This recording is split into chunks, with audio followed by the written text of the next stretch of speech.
안녕하세요. 프로듀서와 컨슈머라는 주제로 발표를 하게 된 강한구입니다. 반갑습니다.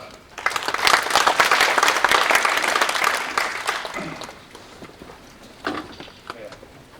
우선 이번 발표의 주제는 프로듀서에서 어떻게 레코드를 생성해서 브로커에 보내는지, 그리고 보내진 데이터는 브로커에 또 어떻게 저장이 되고 조회가 되는지, 그 저장된 그 데이터는 컨슈머에서 어떻게 컨슈머를 하는지에 대해서 내부적으로 이쁜 그림과 함께 여러분들과 이제 얘기를 나누려고 합니다.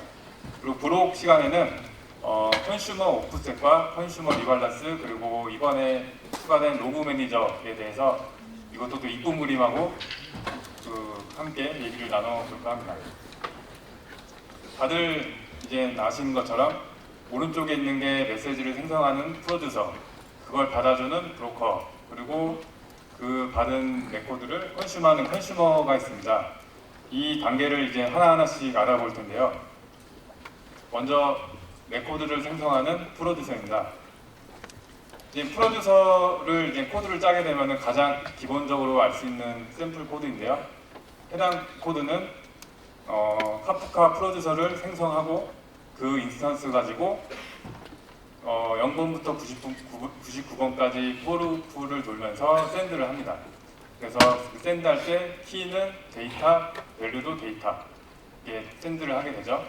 근데 이제 생성을 할 때 그 프로듀서 노드에는 어떤 상황이 발생을 하냐면은 어큐뮬레이터라는 것과 네트워크 스레드가 생기게 됩니다. 어큐뮬레이터는 사용자 코드에서 샌드한 레코드를 차곡차곡 쌓아주는 역할을 하고요. 네트워크 스레드는 어큐뮬레이터에서 쌓은 그 레코드를 브로커에 전송하는 역할을 합니다. 여기서 이제 모든 이걸 하게 되는 이유는 레코드 한 건마다 이렇게 브로커한테 보내는 것이 아니라 모았다가 보내고, 그리고 컨슈머도 한 건 한 건씩 가져오는 게 아니라 모았다 가져오고 뭉탱이로 가져오기 위해서 이런 작업들을 하는 겁니다. 네.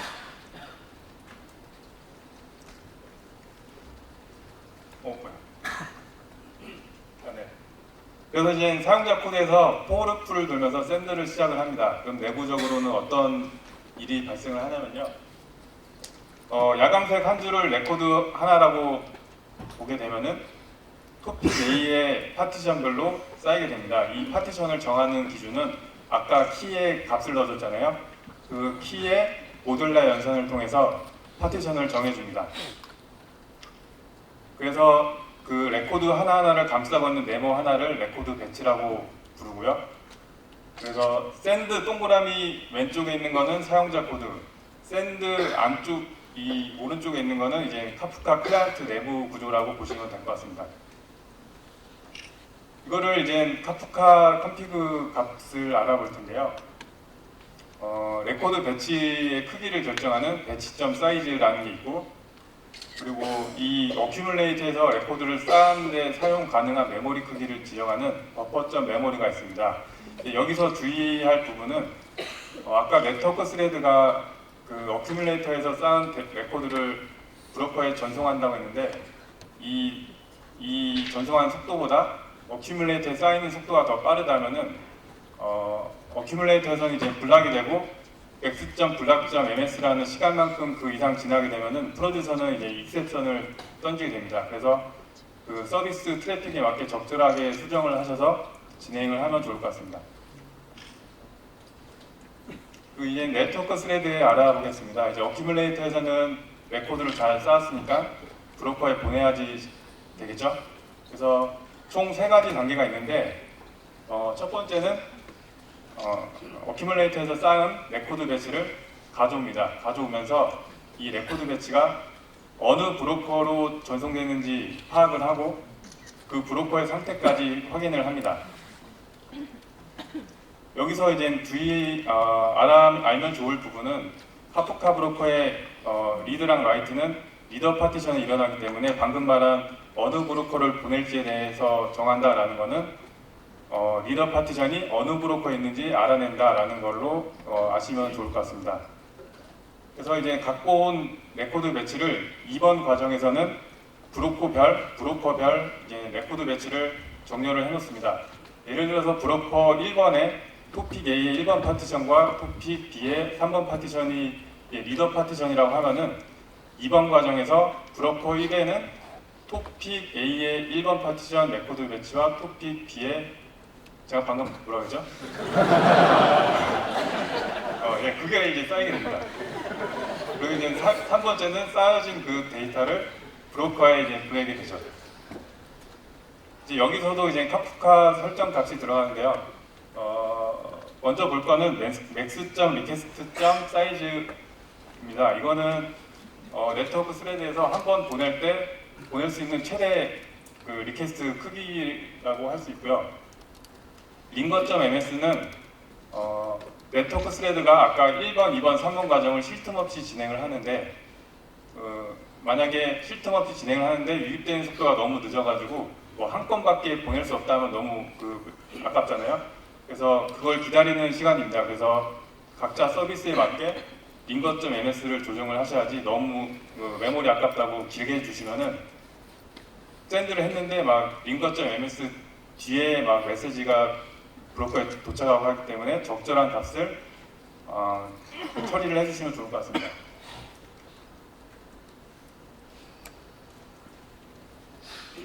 네, 그리고 네트워크 스레드에서는 순서를 조정할 수 있는 설정 값이 있습니다.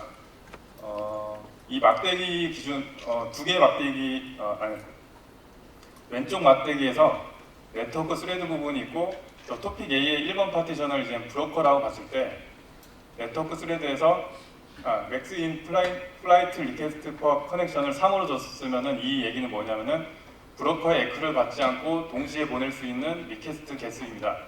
그래서 네트워크 스레드에서 1, 2, 3번을 동시에 보내게 되고 에크를 받게 되면 다시 4, 5, 6을 보내고 이런 식으로 하게 되면은 브로커에는 1, 2, 3, 4, 5, 6 이렇게 받게 되는데요. 이제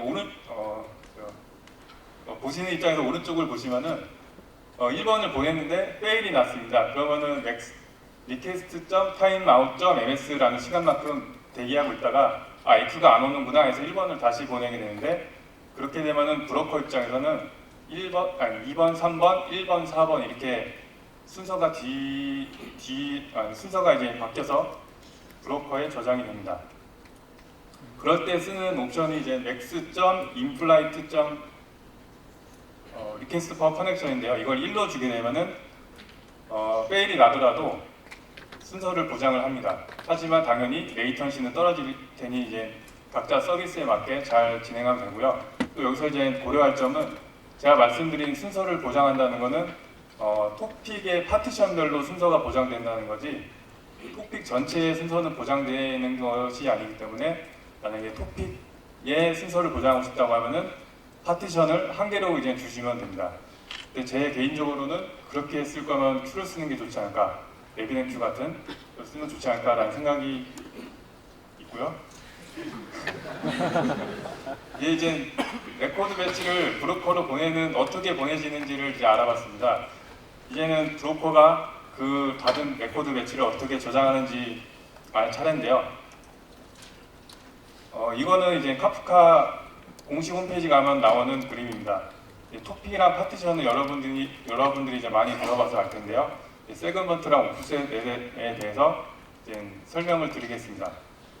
우선 오프셋은 파티션별로 인크리멘틀하게 증가하는 고유값 숫자입니다.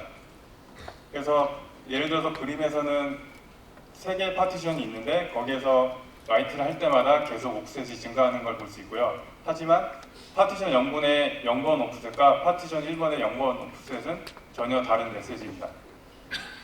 그럼 세그먼트는 뭐냐라고 하면은 파티션 하나를 큰 한 파일에다가 쓰게 되면은 나중에 검색할 때도 부하가 되고 그리고 나중에 크래시가 나서 서버 복구할 때도 많은 부담이 있습니다.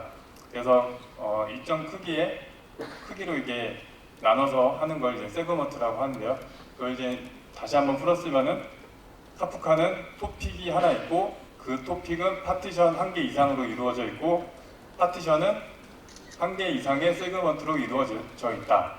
그리고 각 파티션은 오프셋이 인크리멘탈하게 증가한다 라고 이해하시면 좋을 것 같습니다.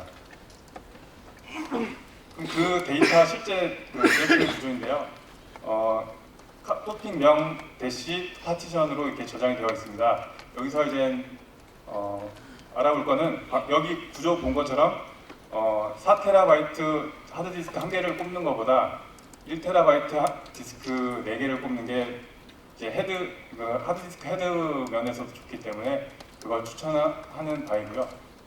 그 디렉토리 밑에 보면은 아까 말씀드린 것처럼 세그먼트 파일이 있는데요. 그거가 뭐뭐.인덱스, 뭐뭐.타임인덱스, 뭐뭐.로그, 뭐뭐.스냅샷이 있습니다. 그래서 뭐뭐.로그에 실제 데이터가 저장이 되고 그거를 이제 오프셋을 검색하기 위한 그 데이터가 뭐뭐.인덱스, 그 뭐뭐.인덱스와 뭐뭐.타임인덱스가 있습니다. 그게 이제 어떻게 구성이 되는지 잠깐 보겠습니다.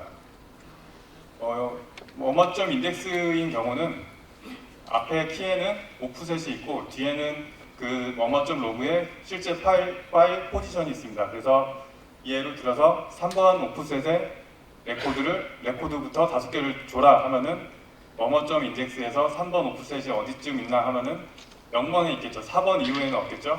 0번을 가서 0번에서 이제 하나, 둘, 셋 해서 이제 그 오프셋의 레코드를 5개 가져오는 방식으로 이루어져 있습니다. 타임 인덱스는 한꺼풀 더 쉬운 건데요. 키에는 이제 시간이 있고 밸류에는 오프셋이 있습니다. 그래서 만약에 뭐 어제 몇 시에 몇 분에 데이터를 가져온다 하면은 그거에 할당한 오프셋을 구할 수 있고 그거를 뭐뭐.인덱스에서 찾은 다음에 또 포지션을 가서 그 데이터를 갖고 오게 되는 거죠. 네, 이렇게 이제 저장은 어떻게 됐고 조회는 어떻게 됐고 하는 것까지 알게 됐는데요. 이거를 어떻게 컨슈머가 컨슈머하는지에 대해서 알아보겠습니다. 이 코드도 카프카 컨슈머의 가장 심플한 코드인데요. 카프카 컨슈머를 생성을 하고 my-topic이라는 토픽을 이제 서브스크라이브 합니다. 여기서 알면 좋은 거는 보신 것처럼 이제 인자값이 리스트로 들어가기 때문에 1개 이상의 토픽을 하나의 컨슈머가 서브스크라이브 할 수 있습니다. 그 코드를 하면 내부에 어떤 일이 생기냐? 내부적으로는 컨슈머 노드에는 패처랑 코디네이터가 생깁니다. 패처는 이제 사용자가 폴 함수를 호출하게 되면은 패처 내부에 있는 적절한 레코드를 리턴을 해주고요. 만약에 패처에 적절한 레코드가 없다면은 브로커에 요청을 하고 다시 패처에 저장을 한 다음에 사용자 코드로 함수로 리턴을 해주는 역할을 합니다. 그리고 코디네이터는 무엇을 하냐? 패처가 하는 일 외에 모든 걸 당연히 다 하겠죠.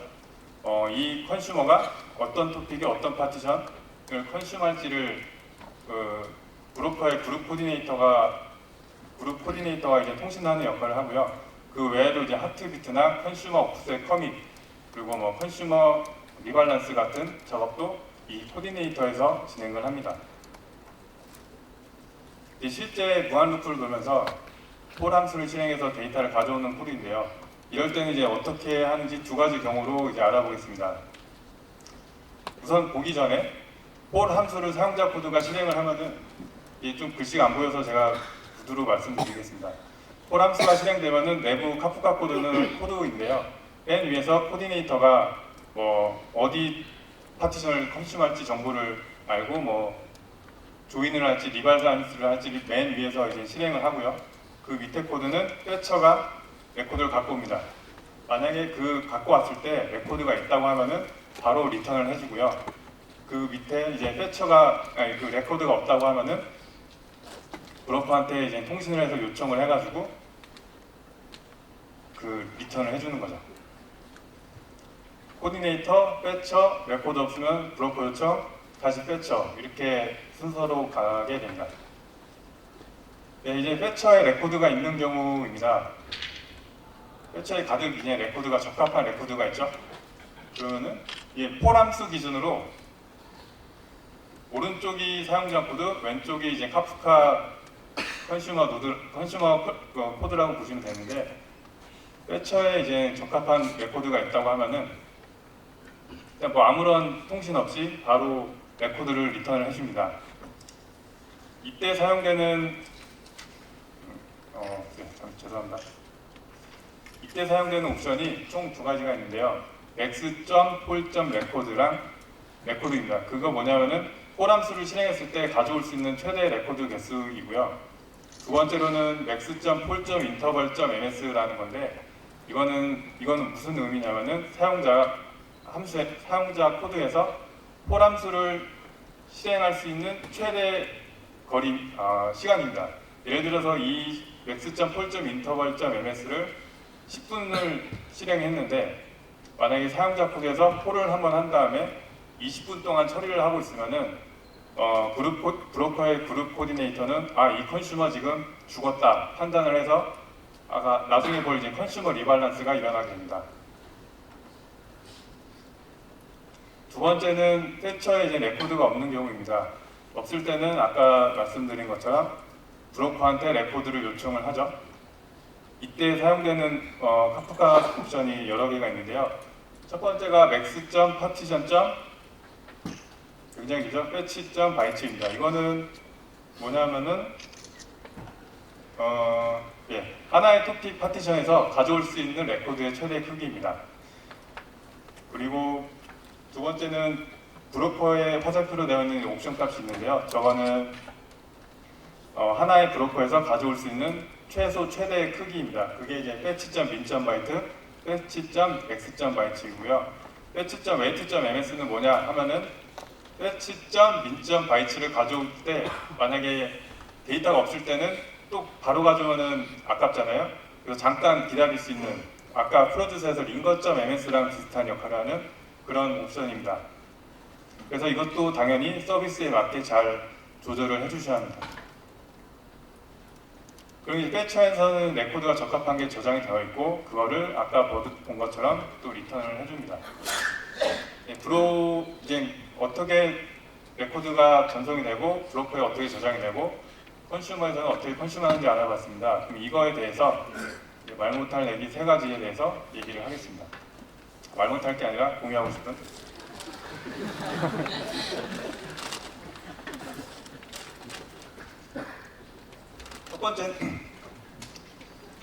첫 번째는 컨슈머 리밸런스입니다. 이거는 어떤 거냐라고 얘기하는 거를 이 그림으로 그렸는데요.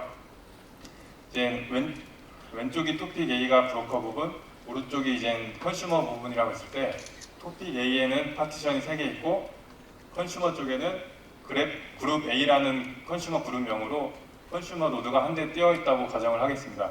그렇게 되면은 전혀 그 사용자 코드에서 별다른 옵션 없이 카프카가 3개 파티션을 저 한 노드에 이제 할당을 해주고요. 생각이 나시겠죠? 어떻게 할당이 되냐면은 카프카 브로커의 그룹 코디네이터와 컨슈머의 코디네이터가 서로 통신해서 그런 이제 할당을 진행을 하겠죠.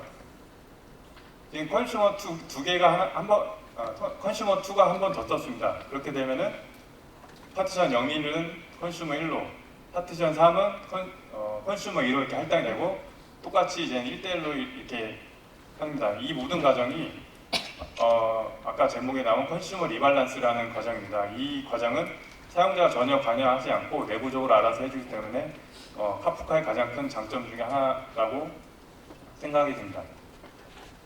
이게 어떻게 일어나냐 하면 아까 본 코드처럼 홀 함수에서 맨 위에 함수에서 이루어지는데요. 예를 들어서 이제 브로커 쪽은 이제 파티션 토픽이 아니라 그룹 코디네이터라고 했을 때 그룹 코디네이터가 컨슈머한테 너는 파티션 1, 너는 파티션 2, 너는 파티션 0이라고 할당을 해줍니다.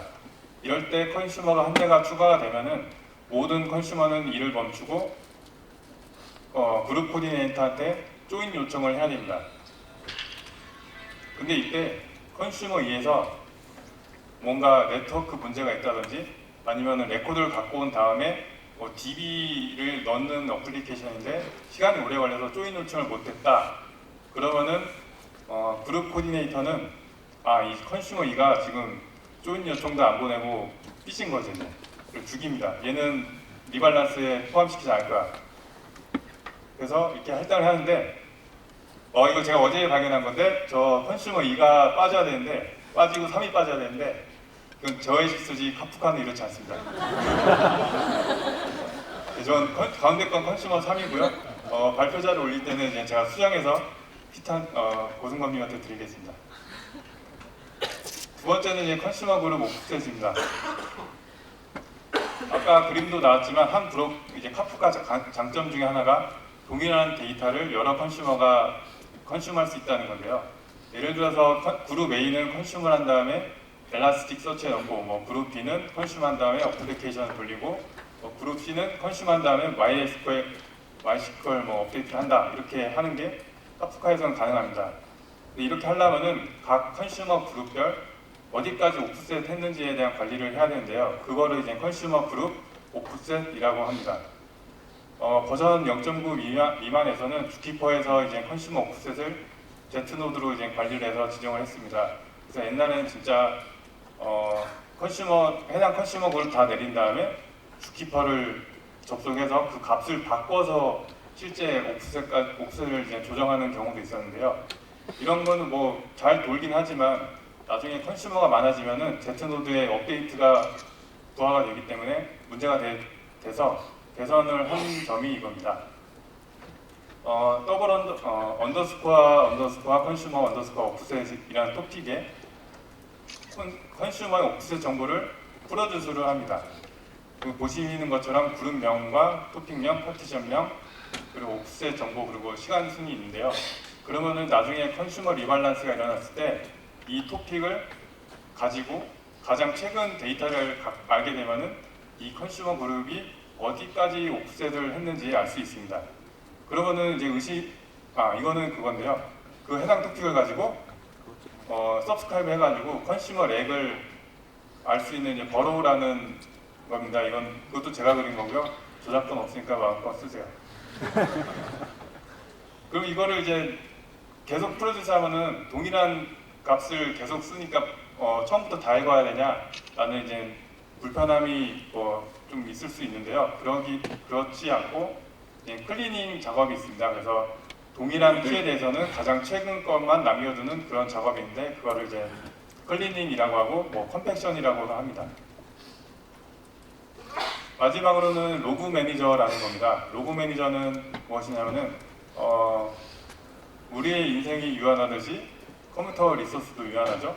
그래서 아까 고승범님이 말한 것처럼 카프카가 쓰고 있는 로그 데이터를 주기적으로 지워줘야 됩니다.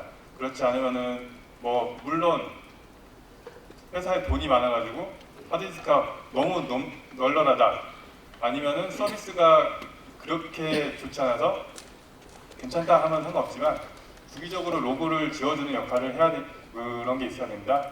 그거를 로그 매니저가 하고 있는데요. 그걸 하기 앞서서 이제 브로커 하나를 띄웠을 때 내부적으로는 되게 많은 컴포넌트들이 뜨는데 그 중에 몇 개를 그려봤습니다. 예를 들어서 브로커 토픽 스탯에는 해당 브로커의 인아웃 메시지 값이라든지 아니면 프로듀서가 에러를 났네 안 났네 그런 정보들이 있고요. 그리고 쿼터 매니저는 클라이언트 아이디별로 리소스를 할당할 수 있습니다. 그래서 A라는 클라이언트는 밴드위스 지정이 가능해서 나중에 쓸 수 있으면 쓰면 좋을 것 같고요. 그리고 재밌는 거는 아까 본 것처럼 맨 마지막에 이제 그룹 코디네이터도 있고 그 위에 이제 카프카 컨트롤러라는 게 있는데 이거는 카프카 클러스터 내에 딱 한 대만 있어서 정말 카프카 내에서 마스터 같은 역할을 하는 거가 있습니다. 하지만 우리 지금 시간에는 오른쪽에 있는 이제 로그 매니저에 대해서 알아보려고 합니다. 제가 그 그렸죠? 로그 매니저에는 오른쪽에 이제 보라색으로 있는 스케줄러랑 왼쪽에 있는 스케줄러랑 오른쪽에 있는 로그 클리너가 있습니다. 스케줄러는 이제 카프카 스케줄러라고 일정 시간 동안 어떤 걸 실행하게 하는 무언가인데요. 그 종류가 이제 로그 리텐션, 체크 포인트 스케줄러, 로그 플러셔, 딜리트 로그스라는 스케줄러가 있습니다. 그 로그 클리너는 아까 위에서 본 것처럼 컴팩션 작업을 해주는 스레드인데요. 이 친구도 아까 네트워크 스레드처럼 쉴 틈 없이 계속 그런 로그 클리너 작업을 진행을 합니다.